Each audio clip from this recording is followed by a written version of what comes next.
ઉપલેટા ખાતે કોઝવે તૂટવાના કારણે લોકો ભારે હાલાકીનો સામનો કરી રહ્યા છે। માહિતી રાજકોટથી મળી છે, જ્યાં ગઢાળામાં મોજ નદી પરનો કોઝવે તૂટવાનો મામલો સામે આવ્યો છે। કોઝવેની કામગીરી ન થતા લોકોમાં હાલાકી જોવા મળી છે। ભારે વરસાદ બાદ ડેમમાંથી પાણી છોડવામાં આવ્યું હતું અને પાણી છોડાતા જ કોઝવે ઉપર ગાબડા પડ્યા હતા।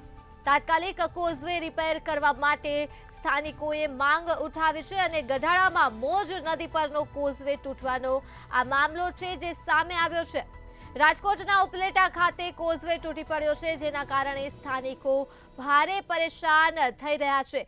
ભારે વરસાદના કારણે ડેમમાંથી પાણી છોડવામાં આવ્યું હતું અને પાણી છોડાતા જ કોઝવે ઉપર ગાબડા જોવા મળ્યા હતા। તાત્કાલિક કોઝવેને રિપેર કરવામાં આવે તેવી સ્થાનિકોએ માંગ ઉઠાવી છે। સ્થાનિકો ભારે પરેશાન થઈ રહ્યા છે, કેમ કે રાજકોટના ઉપલેટા ખાતે આવેલો કોઝવે તૂટી પડ્યો છે। આ કોઝવે પર ગાબડા જોવા મળી રહ્યા છે અને સ્થાનિકો આ ગાબડા પડેલા કોઝવેમાંથી પસાર થવા મજબૂર થયા છે।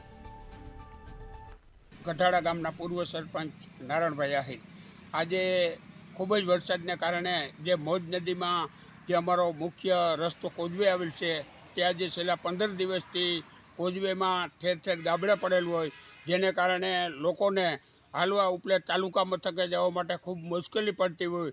ત્યારે અમારી એવી માગણી છે કે આ ગાબડા તાત્કાલિક વહેલી તકે રિપેર થાય એવી અમારી માગણી છે। ઉપલેટા તાલુકાના